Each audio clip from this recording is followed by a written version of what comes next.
about Raul, he is such a fighter, and he's a street fighter. Like, he is a fighter. He is a fighter. And so we know he's going to be okay, and we are thinking of him as he begins his treatment for cancer. I want to thank as well my dear friend and the president of Reproductive Freedom for All, Minnie Timaraju. Where is she? Thank you, Minnie, for your leadership. And a special thank you to all the organizers in Arizona who are collecting signatures to put the right to reproductive freedom on the ballot and in the state constitution. And to the thousands of organizers from across our nation who are joining us virtually today.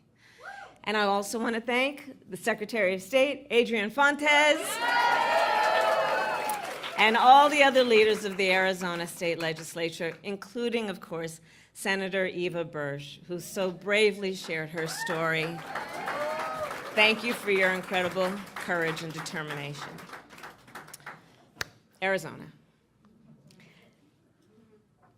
This fight is about freedom. This fight is about freedom.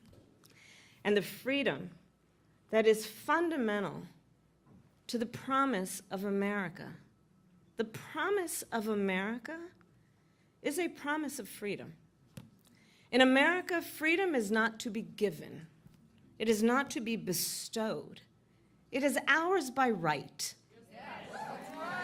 And that includes the freedom to make decisions about one's own body and not have the government telling people what to do.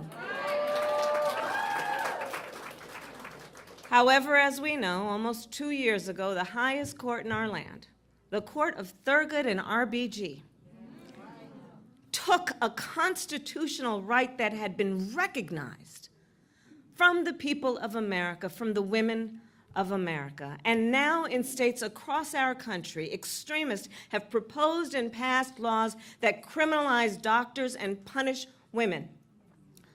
Laws that threaten doctors and nurses with prison time, even for life, simply for providing reproductive care.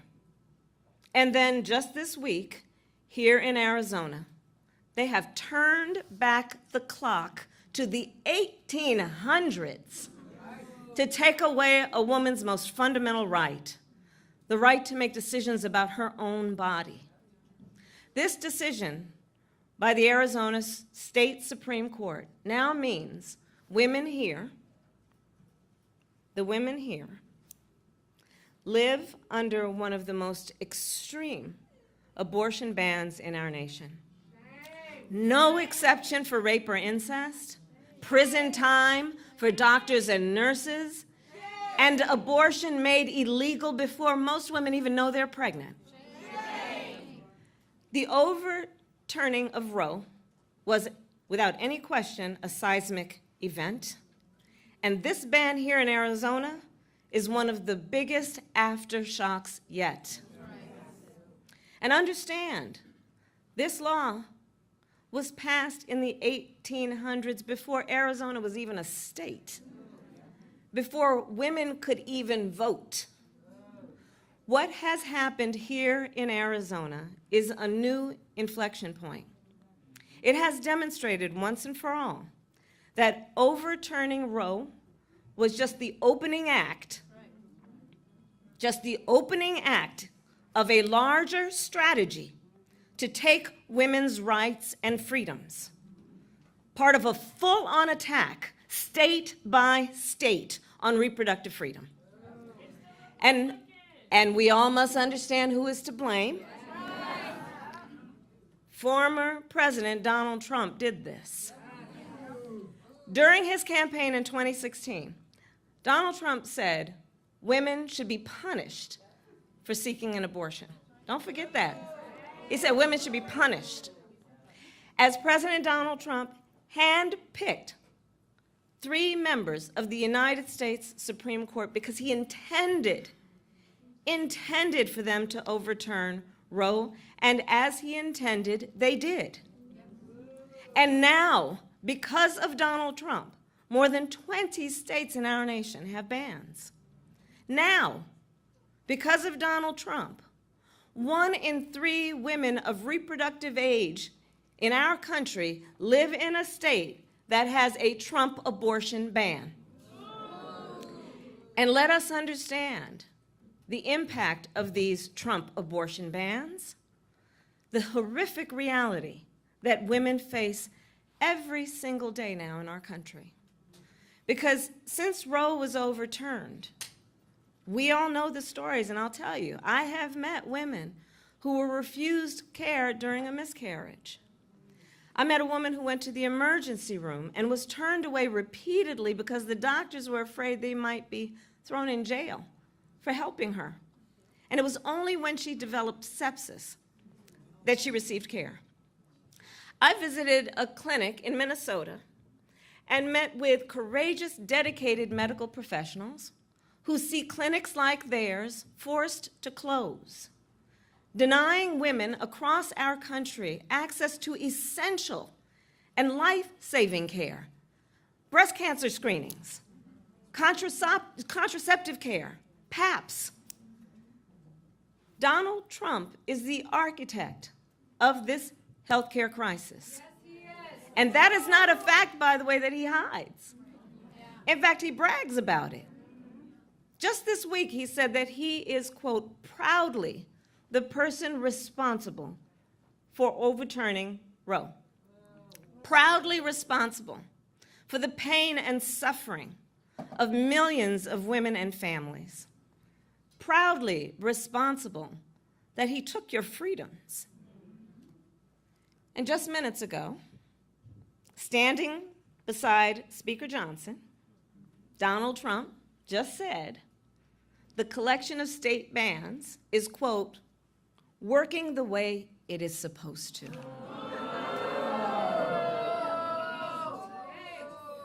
And as much harm as he has already caused, a second Trump term would be even worse. Donald Trump's friends in the United States Congress are trying to pass a national ban. And understand, a national ban would outlaw abortion in every state, even states like New York and California. And now, Trump wants us to believe he will not sign a national ban. Enough with the gaslighting. Enough with the gaslighting. We all know if Donald Trump gets the chance, he will sign a national abortion ban. And how do we know? Just look at his record. Just look at the facts. Y'all know I'm a former prosecutor. Just look at the facts. Congress tried to pass a national abortion ban in 2017. And the then President Trump endorsed it and promised to sign it if it got on his desk. Well, the great Maya Angelou once said, when someone tells you who they are, believe them the first time. Donald Trump has told us who he is.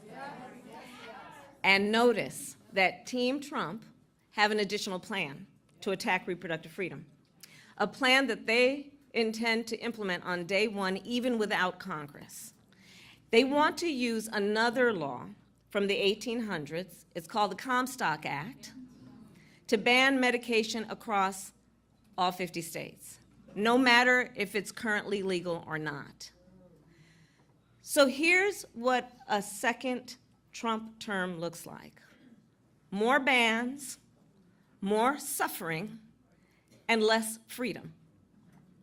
Just like he did in Arizona, he basically wants to take America back to the 1800s.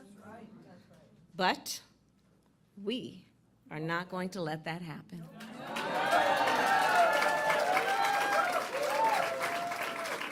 Because here's the deal. This is 2024, not the 1800s, and we're not going back. We are not going back.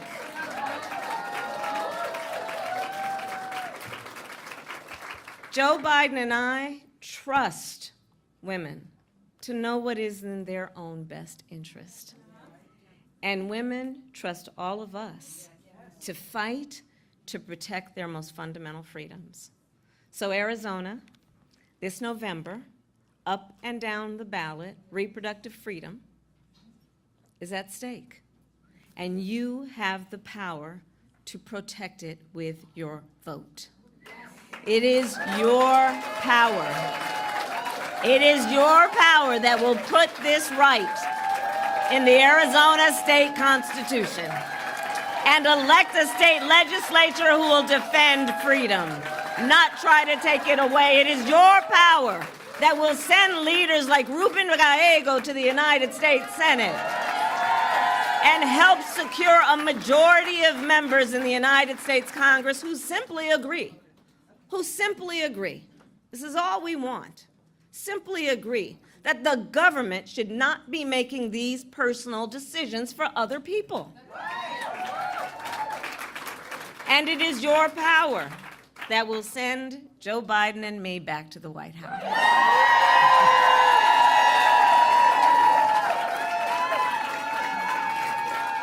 And when Congress passes a law that restores the reproductive freedoms of Roe, Joe Biden will sign it into law. So in conclusion, I say, it is going to take all of us to get there. It's going to take every single one of us. And momentum is on our side. Think about it. Since Roe was overturned, every time reproductive freedom has been on the ballot, the people of America have voted for freedom. Think about it. From Kansas to California to Kentucky, in Michigan, Montana, Vermont, and Ohio, the people of America have voted for freedom. And not just by a little, but often by overwhelming margins, proving also that this is not just a partisan issue, proving that the voice of the people has been heard and will be heard. So today I ask, Arizona, are you ready to make your voices heard? Do we trust women? Do we believe in reproductive freedom? Do we believe in the promise of America? And are we ready to fight for it? And when we fight, we win. God bless you, and God bless the United States of America. God bless you.